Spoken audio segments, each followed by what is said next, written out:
Hello, don't forget to hit subscribe and then you'll never miss a forecast. There's certainly plenty going on with the weather over the next 48 hours or so as things turn wet and windy on Friday. So make the most of Thursday's dry and bright weather if that's what you like.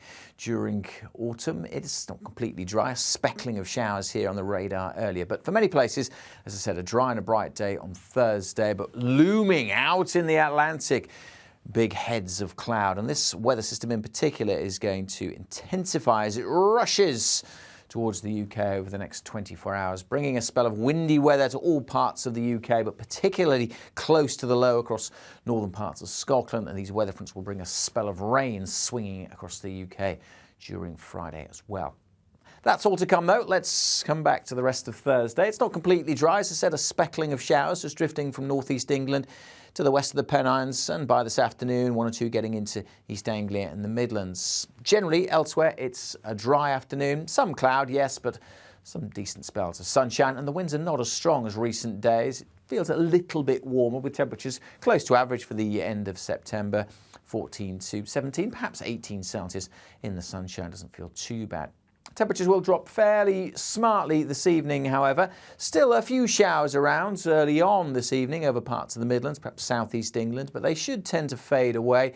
And then for most of England and Wales, it will be a dry night. Initially clear, but it's getting to that time of year where mist and fog will start to form, and that could make for some fairly gloopy conditions first thing on Friday morning.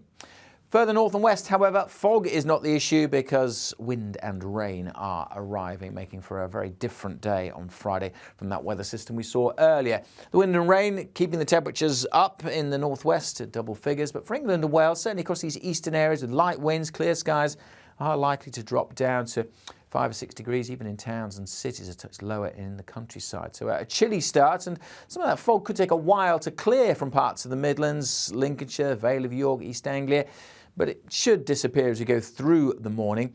East Anglia, the southeast, staying dry and bright for most of daylight hours, but look at the wet weather swinging in across Scotland, Northern Ireland. Heavy rain as well, those brighter colours there, and certainly by lunchtime into parts of northern England and Wales, and then spreading across the Midlands and southwest England during the afternoon. Reaching East Anglia and the southeast probably around about tea time. The wind's picking up as that band of rain swings through also, so a spell of 3, 4, maybe 5 hours of rain moving through. Scotland and Northern Ireland turning brighter come the afternoon, but with some blustery showers as well. Temperature-wise, well, similar to today's values, but obviously feeling a lot cooler with the wind and the rain arriving.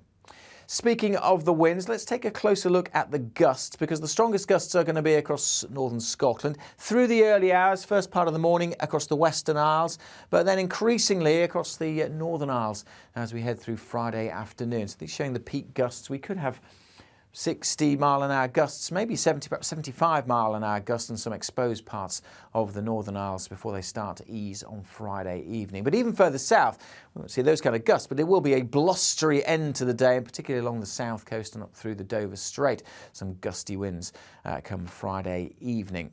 With all that in mind, we have issued a Met Office yellow wind warning to cater for those strong gusts, and a rain warning too across parts of Scotland a little further south, as that rain could be fairly heavy and last for a number of hours. But that rain band will move through. But look at this for Friday evening. If you're travelling up the A1 or the M1, that's not going to be great. Around the M25 indeed on Friday evening. A lot of spray, a lot of surface water on the roads as that band of rain finally moves through. It should clear away, although it may linger close to the south coast through the weekend. Overall, though, the weekend still blustery on Saturday, but not as windy as Friday. A mixture of sunshine and showers, with most of the showers in the west. A largely dry day across much of eastern England on Saturday, and most places looking dry and bright at this stage on Sunday as well. As I said, plenty going on, so make sure you stay up to date with the very latest. You can check out those warnings for yourself on the app and on the website, and we're always keeping things updated on social media.